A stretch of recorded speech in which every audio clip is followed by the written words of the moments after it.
বিএনপির ভারপ্রাপ্ত চেয়ারম্যান তারেক রহমানের ছাপেই হয়তো শেষ পর্যন্ত নির্বাচনের একটা রোডম্যাপ ঘোষণা করেছেন বাংলাদেশের প্রধান উপদেষ্টা ডক্টর মোহাম্মদ ইউনূস। তিনি আজকে বিজয় দিবসের যেই বক্তব্য দিয়েছেন সেখানে তিনি বলেছেন ২০২৫ সালের শেষ অথবা ২০২৬ সালের শুরুর মধ্যেই জাতীয় নির্বাচন অনুষ্ঠিত হবে। গতকালকে তারেক রহমান বিজয় দিবস উপলক্ষে আয়োজিত ঢাকা ইঞ্জিনিয়ার্স যে ভবন সেখানে একটি অনুষ্ঠানে তিনি বক্তব্যে বর্তমান অন্তর্বর্তীকালীন সরকারের বেশ সমালোচনা করেন। এই প্রথম তারেক রহমানকে একটু হার্ড লাইনে কথা বলতে শোনা গেছে অন্তর্বর্তীকালীন সরকারের সমালোচনা করে, এবং তিনি সেখানে বলেন যে নির্বাচনের রোডম্যাপটা ঘোষণার কথা করা মানে এখন পর্যন্ত কেন করা হচ্ছে না সেটা আসলে জনগণ জানতে চায়, এবং তিনি এটাও বলেন যে যেই সংস্কারের কথা আপনারা বলছেন সেই সংস্কারেরও একটা রোডম্যাপ আপনাদের জনগণকে জানানোর প্রয়োজন, এবং সেটা কতদিনের মধ্যে আপনারা সেই সংস্কারটি করবেন সেই সংস্কারের কথা তিনি জোর দিয়ে জিজ্ঞাসা করেন। এর পাশাপাশি এটাও বলেন যে সংস্কারের রোডম্যাপের কথা অথবা নির্বাচনের রোডম্যাপের কথা আপনাদেরকে জিজ্ঞাসা করা হলে অনেক উপদেষ্টারা অস্বস্তিতে পড়ে যান।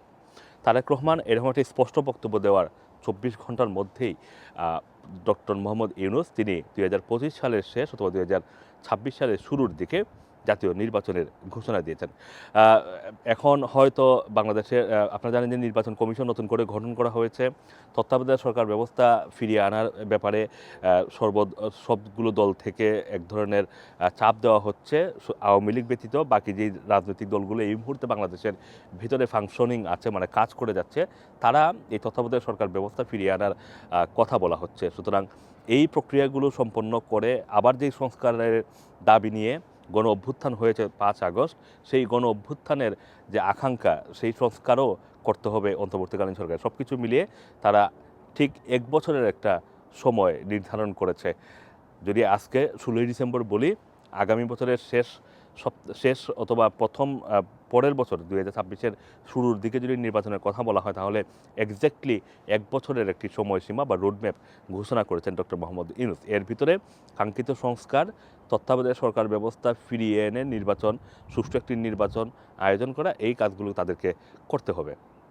এখন সবচেয়ে বড় প্রশ্ন হচ্ছে বাংলাদেশের সবগুলো রাজনৈতিক দল নির্বাচনে অংশ নেওয়ার বিষয়ে তারা এখন কাজ শুরু করবে, কিন্তু আওয়ামী লীগ আসলে কী করবে? আওয়ামী লীগ এখনও বাংলাদেশে রাজনৈতিক দল হিসেবে নিষিদ্ধ নয়।